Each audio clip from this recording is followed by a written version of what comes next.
If you run marketing, content, or a small product team, the useful AI move is not write me a post. That is the toy version.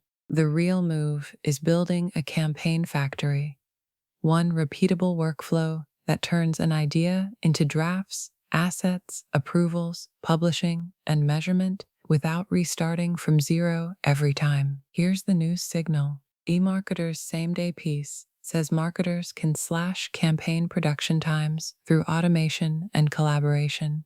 That sounds like a normal productivity headline. But for operators, the important part is sharper. AI is not just speeding up one task, it is exposing which teams actually have a process and which teams are just passing chaos from one tab to another. Think about a normal campaign. Someone writes a brief, someone else turns it into copy, a designer makes assets, a manager edits the tone, paid social needs variants, email needs another version, the landing page needs yet another version. Then the analytics person asks what was actually tested, and everyone suddenly gets very quiet. AI can make that whole chain faster, but faster chaos is still chaos. If your brand voice is undocumented, AI will guess. If approvals live in random comments, AI will miss them. If your campaign metrics are not connected back to the brief, AI will happily generate more content that teaches you almost nothing. So the operator playbook is this. First, stop treating AI as a clever intern and start treating it like a production line. Write the intake. What is the audience? What is the offer? What is the promise? What are the claims you are allowed to make? What examples are on brand? What words are banned?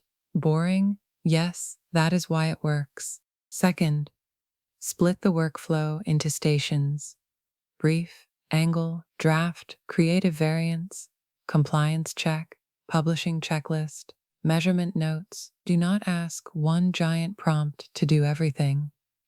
Give each station a job, an input, and an output. That makes the work inspectable. It also makes the failure visible.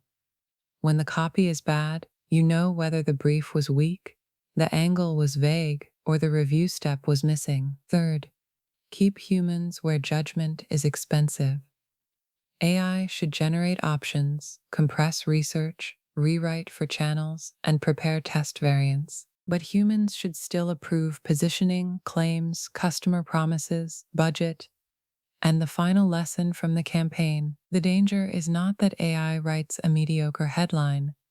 The danger is that a team ships faster without knowing what it learned. This is where small teams get a real edge. A big company may have tools, dashboards, and meetings everywhere. A small team can build a lighter system, one shared brief template, one asset library, one review checklist, one measurement habit. Add AI to that, and suddenly 3 people can behave like a much larger campaign department. But there is a catch. The advantage does not go to the team with the most AI subscriptions. It goes to the team with the cleanest handoffs. If your files are scattered, your decisions are undocumented, and every launch depends on memory, AI becomes a very fast confusion engine. It will produce more work for people to review, not less. So here's what to do differently this week. Pick one recurring campaign: newsletter launch, webinar promo, product update, client case study, whatever repeats.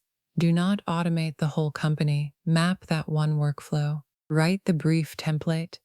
Define the review gate. Save 5 examples of good output. Decide the metric you will check after publishing. Then use AI only inside that lane. That is the playbook signal.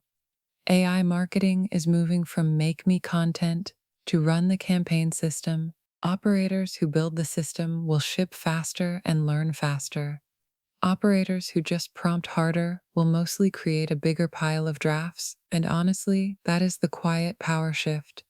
The winning skill is not sounding clever in a prompt box. It is turning messy creative work into a machine you can trust, inspect, and improve. Build that, and AI stops being a novelty. It becomes leverage.